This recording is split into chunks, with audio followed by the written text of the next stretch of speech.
Finally, the Galaxy A13 is here, and it comes with a 50 megapixel main camera, 5 megapixel selfie cam, TFT Full HD screen, 5000 mAh battery, and a 15 watts charger. From first glance, the A13 looks like a good upgrade, especially because of its new design and specs. Just stick around, and I'm going to show you everything you need to know about the new Galaxy A13.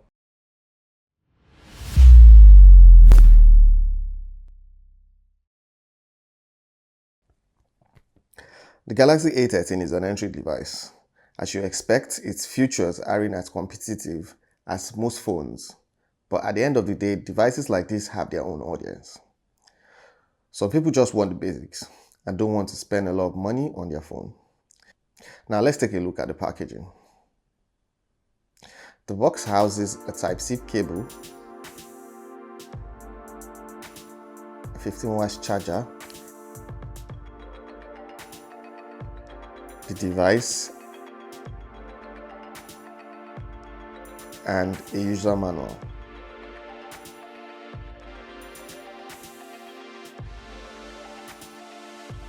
The A13 is built from solid plastic, which actually looks and feels pretty good.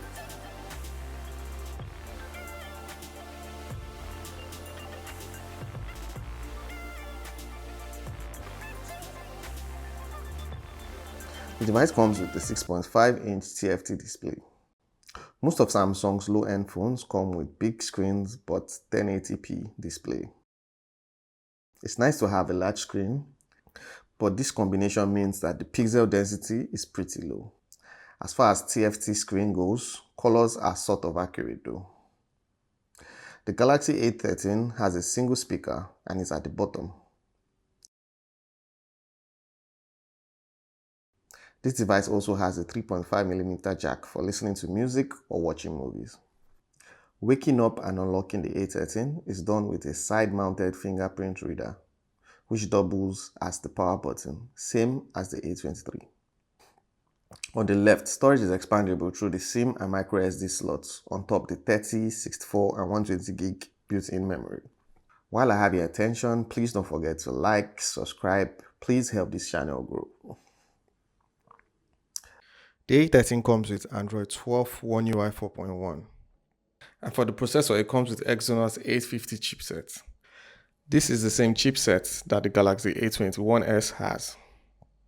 It is not a very competitive chipset, but it does fine. For gaming, I played Asphalt and it came out well, although there were little hiccups.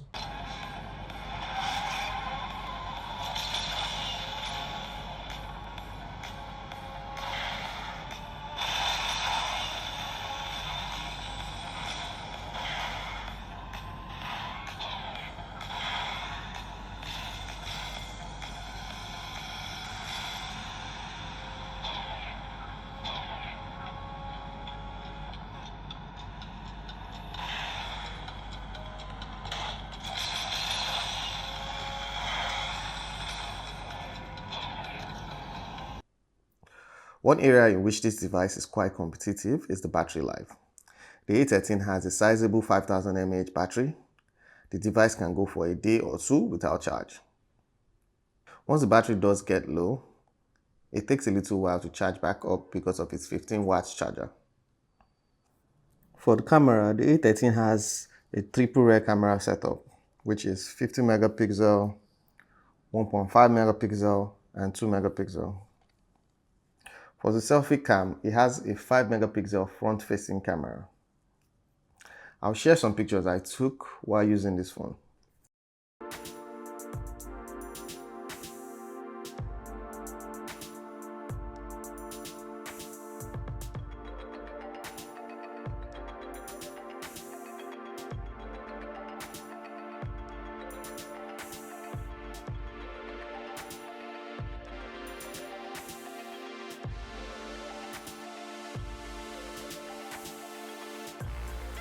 My final conclusion on this device, I think it's an okay device. I think I love the design, the battery, the quad-core camera setup, but I only have one major problem. I don't understand how a phone is made in 2022 and there is no screen sensor. Like, you're under the sun, you practically cannot do anything to increase the screen brightness. Plus, you have to unlock the phone with the power button. It can't wake. It's crazy. Only Samsung will do this on a budget device. Apart from that, I think it's an amazing device and I think it's something you guys should look out for. I hope you find this helpful. Please don't forget to like, subscribe, and drop a comment and tell me what you think about the Galaxy A13. So till next time, bye guys.